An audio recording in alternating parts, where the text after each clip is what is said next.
মধ্যপ্রাচ্যে চলমান উত্তেজনা ও সংঘাতের প্রেক্ষাপটে ব্রিটিশ প্রধানমন্ত্রী স্যার কিয়ার স্টারমার তার সরকারের পদক্ষেপের ব্যাখ্যা দিয়েছেন।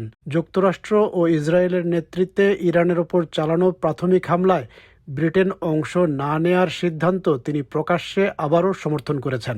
বৃহস্পতিবার ডাউনিং স্ট্রিটে এক ব্রিফিংয়ে প্রধানমন্ত্রী জানান, পরিস্থিতি দ্রুত অবনতি হওয়ায় ব্রিটেন এখন মধ্যপ্রাচ্যে তার প্রতিরক্ষা শক্তিশালী করছে। এর অংশ হিসেবে কাতারে অবস্থানরত ব্রিটিশ স্কোয়াড্রনের সঙ্গে যোগ দিতে আরও 4টি টাইফুন যুদ্ধবিমান পাঠানো হচ্ছে। তিনি বলেন, এর মাধ্যমে কাতার এবং পুরো অঞ্চলে প্রতিরক্ষামূলক কার্যক্রম আরও জোরদার করা হবে।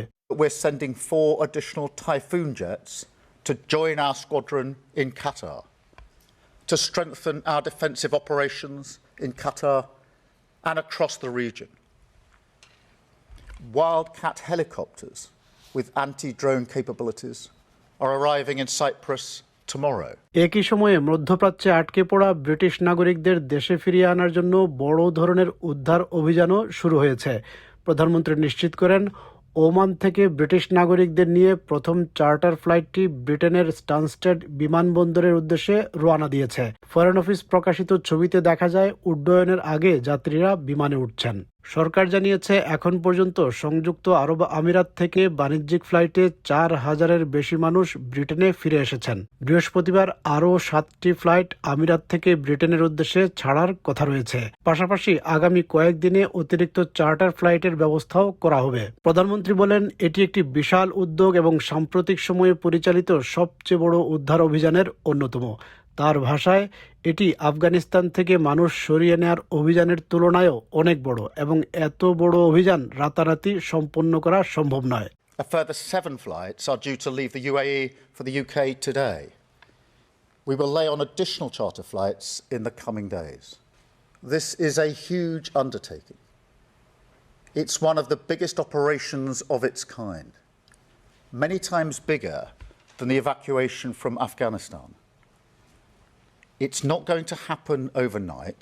এদিকে সামরিক প্রস্তুতির অংশ হিসেবে অ্যান্টি ড্রোন সক্ষমতা সম্পন্ন ওয়াইল্ড ক্যাট হেলিকপ্টার সাইপ্রাসে পাঠানো হচ্ছে।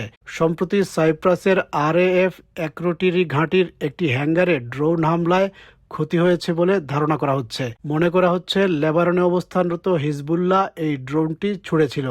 সমারসেটের একটি ঘাঁটি থেকে একই ধরনের হেলিকপ্টার ভূমধ্যসাগরীয় অঞ্চলে পাঠানো হচ্ছে, যাতে সম্ভাব্য ড্রোন হামলা প্রতিহত করা যায় এবং সেখানে অবস্থানরত ব্রিটিশ ও সাইপ্রাসের নাগরিকদের নিরাপত্তা নিশ্চিত করা যায়। তবে ব্রিটেনের এই অবস্থান নিয়ে আন্তর্জাতিক ও অভ্যন্তরীণ রাজনীতিতে সমালোচনাও দেখা দিয়েছে। কনজারভেটিভ দলের নেতা কেমি বেইডেনকের মতে, সাইপ্রাস সহ কয়েকটি মিত্র দেশ মনে করছে ব্রিটেন যথেষ্ট সহায়ক ভূমিকা রাখেনি। এমনকি বাহরাইন, কুয়েত ও সংযুক্ত আরব আমিরাতও প্রকাশ্যে ব্রিটেনের সমালোচনা করেছে।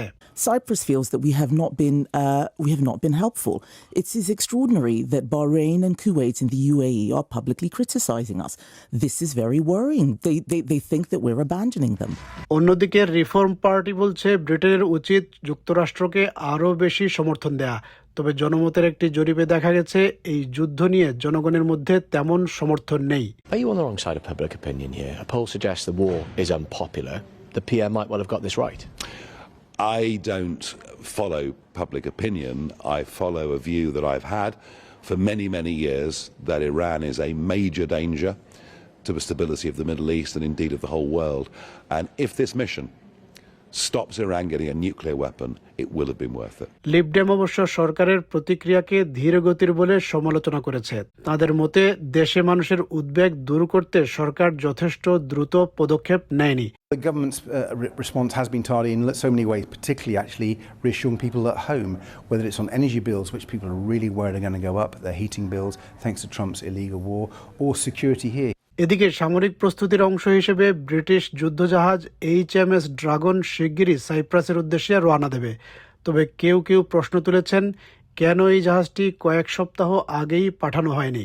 We started pre-deploying to the region in January and February, particularly to Cyprus and Qatar, and that was fighter jets, air defence missiles, advanced radar and anti-drone systems. মধ্যপ্রাচ্যের অস্থির পরিস্থিতির মধ্যে ব্রিটেন এখন একদিকে যেমন নাগরিকদের নিরাপদে দেশে ফিরিয়ে আনতে কাজ করছে, অন্যদিকে তেমনি মিত্র দেশগুলোর প্রতিরক্ষা শক্তিশালী করতেও পদক্ষেপ নিচ্ছে।